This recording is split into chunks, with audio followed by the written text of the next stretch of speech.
Australia is in danger of losing its reputation as an Antarctic leader unless it maintains funding for its scientific programs.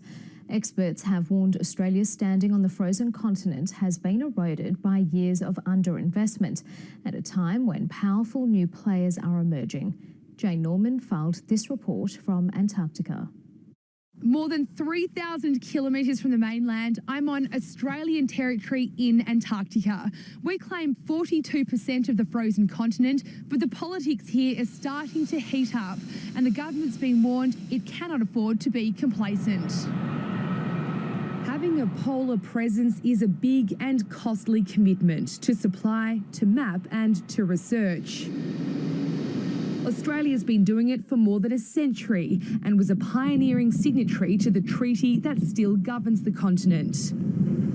But this century, new players are beating a path to Antarctica, doing discovery on a modern scale and with huge resources. The problem we have at the moment is that non-traditional external powers, particularly China and Russia, are now embarking on very significant programs in Antarctica. Australia has 3 ageing research stations and 1 replacement icebreaker is on order.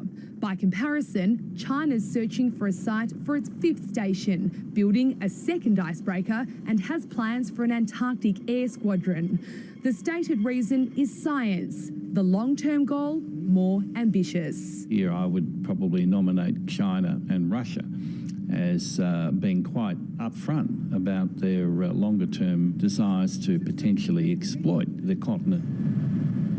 The potential for exploitation is huge. Antarctica is believed to hold massive oil, gas and mineral reserves, and just off the coast is a virtually untapped krill fishery.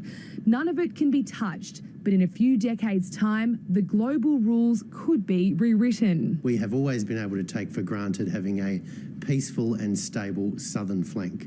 The last thing we want to see is rising strategic competition or even, dare I say it, the militarisation of that space. Analysts are warning Australia must invest now to bolster its credentials and protect the treaty from those with designs to weaken it. Money doesn't talk, it screams. 1, 2, 3. The Antarctic Division is now getting more money, backed by a 20-year strategic plan for its scientific work. The Turnbull government's made a record, and we take our responsibilities and our leadership role here very seriously. Even on a sunny day, you can't survive here without adapting to the hostile climate. The world's strategic climate is getting more hostile too, and if Australia doesn't adapt, it could lose its grip on this most important of territorial claims. Jane Norman, ABC News at the Wilkins Aerodrome, Antarctica.